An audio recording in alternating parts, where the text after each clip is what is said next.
നമസ്കാരം, എല്ലാ കൂട്ടുകാർക്കും സ്വാഗതം. എല്ലാവർക്കും സുഖമെന്ന് വിശ്വസിക്കുന്നു. ഇന്നത്തെ നമ്മുടെ റെസിപ്പി ചിക്കൻ വരട്ടിയതാണ്. നല്ല നാടൻ രീതിയിൽ വരട്ടിയെടുക്കുന്നതാണ്. അപ്പോൾ ഇത് വളരെ എളുപ്പമാണ് ഉണ്ടാക്കാനായിട്ട്. ഇതെങ്ങനെ ഉണ്ടാക്കണേന്ന് നമുക്കൊന്ന് കണ്ടു നോക്കാം.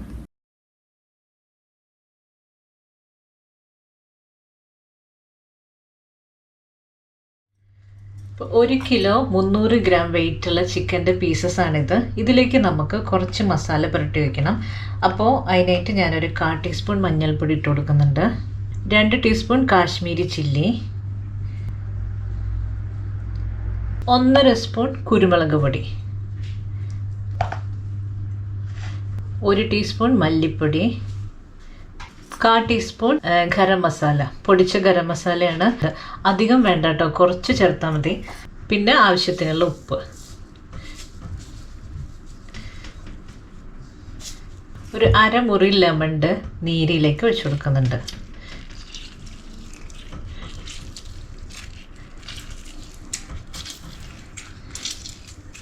ഇങ്ങനെ കൈകൊണ്ട് നന്നായിട്ട് യോജിപ്പിച്ചെടുക്കാം.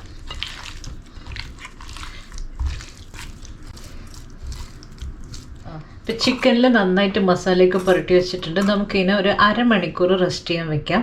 അപ്പോൾ ഇതിവിടെ ഇരിക്കട്ടെ. എന്നാൽ മാത്രമേ ഇതിലേക്ക് മസാലയൊക്കെ നന്നായിട്ട് പിടിക്കുകയുള്ളൂ. അപ്പോൾ നമുക്കിതിവിടെ മാറ്റി വയ്ക്കാം. പിന്നെ വേണ്ടത് നമുക്ക് 2 വലിയ സവാള സ്ലൈസാക്കി എടുത്തിട്ടുണ്ട്. അപ്പോൾ ഇത് നമുക്ക് വേണം. 1 കഷ്ണം ഇഞ്ചി, ഒരു 5-6 അല്ലി വെളുത്തുള്ളി, 2 പച്ചമുളക്, 1 പിടി കറിവേപ്പില. ഇത് നമുക്കൊന്ന് മിക്സിയുടെ ജാറിലിട്ടിട്ടൊന്ന് ക്രഷ് ചെയ്തെടുക്കാം. പിന്നെ 2 ചെറിയ തക്കാളി, അധികം പുളി വേണ്ട, ചെറിയൊരു പുളിരസം മതി. അപ്പോൾ ഞാനിവിടെ 2 എടുത്തിട്ടുണ്ട്. അല്ലെങ്കിൽ മീഡിയം സൈസുള്ള 1 തക്കാളി എടുത്താൽ മതി. ഇതിവിടെ എൻ്റെ തക്കാളി വളരെ ചെറുതാണ്. പിന്നെ വേണ്ടത് ഒരു 1/4 കപ്പ് തേങ്ങാക്കൊത്ത്, ഇങ്ങനെ നീളത്തിൽ സ്ലൈസാക്കി എടുത്തിട്ടുണ്ട്. ഇത് നമുക്ക് അവസാനം ചേർത്താൽ മതി. അപ്പോൾ ഇതിനോട് മാറ്റി വയ്ക്കാം. ഇനി നമുക്ക് ചിക്കൻ വേവിക്കാൻ തുടങ്ങാം. ഇവിടെ ഞാനൊരു ഉരുളിയാണ് എടുത്തിട്ടുള്ളത്. നല്ല തിക്കായിട്ടുള്ള പാത്രമാണ്. അപ്പോൾ വെള്ളമൊന്നും ചേർക്കാതെയാണ് നമ്മളിതിനെ വേവിച്ചെടുക്കുന്നത്.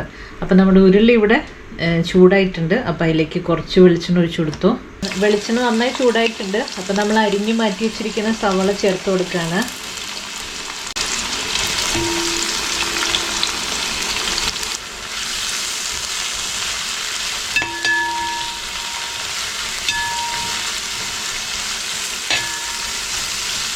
എപ്പോഴും ചെയ്യുന്ന പോലെ സവാള പെട്ടെന്ന് വഴന്ന് കിട്ടാൻ നമുക്ക് കുറച്ച് ഉപ്പിട്ട് കൊടുക്കാം. നമ്മൾ ചിക്കനിൽ ഓൾറെഡി ഉപ്പ് ചേർത്തിട്ടുണ്ട്. അപ്പോൾ അത് നോക്കിയിട്ട് വേണം ചേർക്കാനായിട്ട്.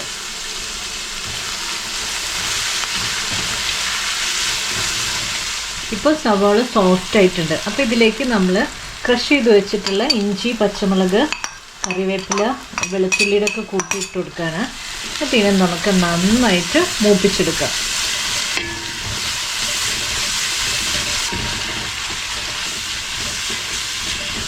ഇപ്പോൾ സവാളയുടെ കളറൊക്കെ ചേഞ്ച് ആയി തുടങ്ങി. അപ്പോൾ ഇതിലേക്ക് നമ്മൾ മാരിനേറ്റ് ചെയ്ത് വെച്ചിട്ടുള്ള ചിക്കൻ്റെ പീസുകൾ ഇട്ട് കൊടുക്കുകയാണ്.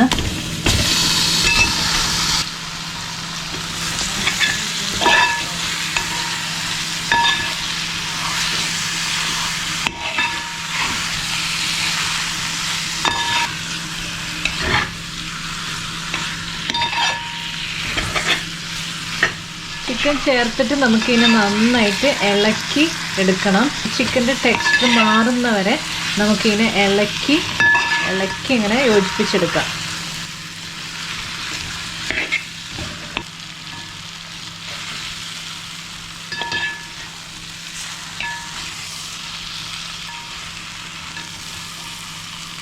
അപ്പം നന്നായി ഇളക്കി യോജിപ്പിച്ചെടുത്തു. ഇനി നമുക്ക് ഇതിലേക്ക് തക്കാളി ഇട്ട് കൊടുക്കാം.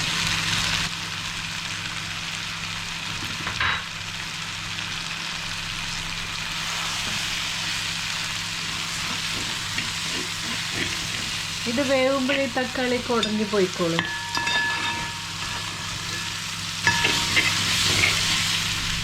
ഫ്ലെയിം ഹൈ ആക്കിയതിന് ശേഷമാണ് ഞാനിങ്ങനെ നന്നായിട്ട് വഴറ്റിയെടുത്തത്.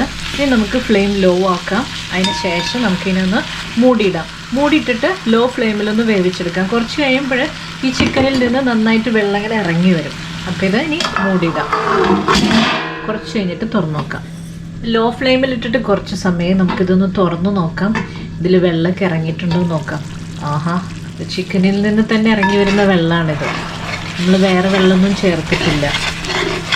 ഇതിപ്പോൾ ഞാൻ ഉരുളിയിൽ വേവിക്കുന്നതുകൊണ്ടാണ് കേട്ടോ നേരത്തെ ഹൈ ഫ്ലെയിമിലിട്ടിട്ട് നമ്മൾ ഈ ചിക്കനൊക്കെ ചേർത്തിട്ട് നന്നായിട്ട് വഴറ്റിയെടുത്തത്. ഇപ്പോൾ കനം കുറഞ്ഞ പാത്രമാണെങ്കിൽ ലോ ഫ്ലെയിമിലിട്ട് ചെയ്താൽ മതി, അല്ലെങ്കിൽ നമ്മുടെ മസാലയൊക്കെ കരിഞ്ഞു പോകും. നമുക്കിനി ഇത് മൂടിയിട്ടിട്ട് ഇനി വേവിച്ചെടുക്കാം. നമ്മൾ ചെറിയ തീയിൽ ഇങ്ങനെ മൂടിയിട്ടിട്ട് വേവിക്കുമ്പോൾ ഈ ചിക്കൻ്റെ കളറൊക്കെ മാറിയിട്ട് നല്ല ബ്ലാക്ക് കളറായി കിട്ടും.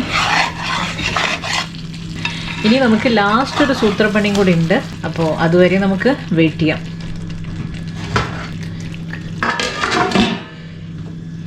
അപ്പോൾ നമുക്ക് തുറന്ന് നോക്കാം.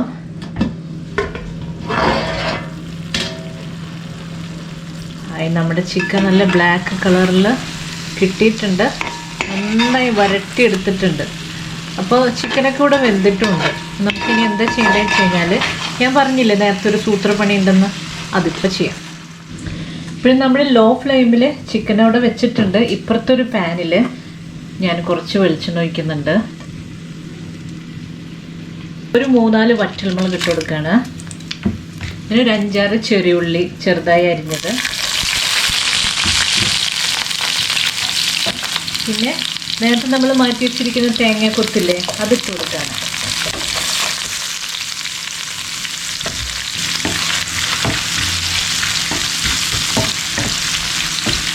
ഇതെല്ലാം നമുക്കൊന്ന് മൂപ്പിച്ചെടുക്കാം.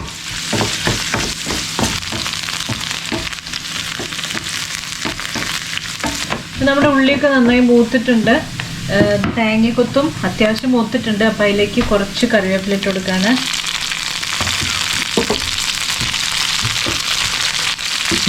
ഞാൻ ഫ്ലെയിം ഓഫ് ചെയ്യാണ്. ഫ്ലെയിം ഓഫ് ചെയ്തു. ഇപ്പം നമ്മുടെ ഈ വെളിച്ചെണ്ണയ്ക്ക് ഒരു ചെറിയ ചൂടുണ്ട്. ആ ചൂടിലേക്ക് ഞാൻ ഒരു 3/4 ടീസ്പൂൺ കുരുമുളക് പൊടിച്ചത് ഇട്ട് കൊടുക്കുന്നുണ്ട്. 3/4 ടീസ്പൂൺ കുരുമുളക് പൊടിച്ചിട്ടിട്ടുണ്ട്. നന്നായിട്ട് ഇതിനെ ഒന്ന് യോജിപ്പിച്ചെടുത്തു. ഇനി നമുക്കിത് ഈ ചിക്കനിലേക്ക് ഒഴിച്ചു കൊടുക്കാം. അപ്പോൾ ഓരോരുത്തരുടെയും എരിവിനനുസരിച്ച് നമുക്ക് ആഡ് ചെയ്യാം. ഇനി ഇത് നമുക്ക് ഇതിലേക്ക് അങ്ങ് ഒഴിച്ചു കൊടുക്കുകയാണ്. കുറച്ച് മല്ലിയിലയും കൂടി ഇട്ട് കൊടുക്കുന്നുണ്ട്. നമുക്ക് നന്നായിട്ട് ഇതിനെ ഇളക്കി എടുക്കാം. തേങ്ങാക്കൊത്തൊക്കെ ചേർത്തിട്ട് നമ്മൾ ഉണ്ടാക്കിയിട്ടുള്ള നല്ല ടേസ്റ്റി ചിക്കൻ വരട്ടിയത് ഇവിടെ തയ്യാറായിട്ടുണ്ട്. ഫ്ലെയിം ഓഫ് ചെയ്യാം. നമുക്കിനി ഇതിനെ ഒരു സെർവിങ് ഡിഷിലേക്ക് മാറ്റാം. ഇവിടെ നമ്മുടെ നല്ല ടേസ്റ്റി ചിക്കൻ വരട്ടിയത് തയ്യാറായിട്ടുണ്ട്. ഇത് നമ്മൾ തേങ്ങാക്കൊത്തൊക്കെ ഇട്ടിട്ടാണ് വെച്ചിട്ടുള്ളത്. പിന്നെ അവസാനം നമ്മൾ ആ കുരുമുളക് ചേർത്തില്ലേ, അതൊരു സ്പെഷ്യൽ ടിപ്പാണ്. അപ്പോൾ ഇതിൻ്റെ ടേസ്റ്റ് പിന്നെ പ്രത്യേകിച്ച് ഞാൻ വീണ്ടും വീണ്ടും പറഞ്ഞു തരേണ്ട ആവശ്യമില്ലല്ലോ. ഇനി ആ തേങ്ങാക്കൊത്ത് വേണ്ടെന്നുണ്ടെങ്കിൽ ആ സ്റ്റെപ്പ് നമുക്ക് അവോയ്ഡ് ചെയ്യാം. എന്നാലും നല്ല രുചിയാണ്. അപ്പോൾ ഇത് എല്ലാവർക്കും ഇഷ്ടമായി കാണുമെന്നാണ് വിചാരിക്കുന്നത്. അടുത്തൊരു വീഡിയോയുമായി ഇനിയും കാണാം. നന്ദി, നമസ്കാരം.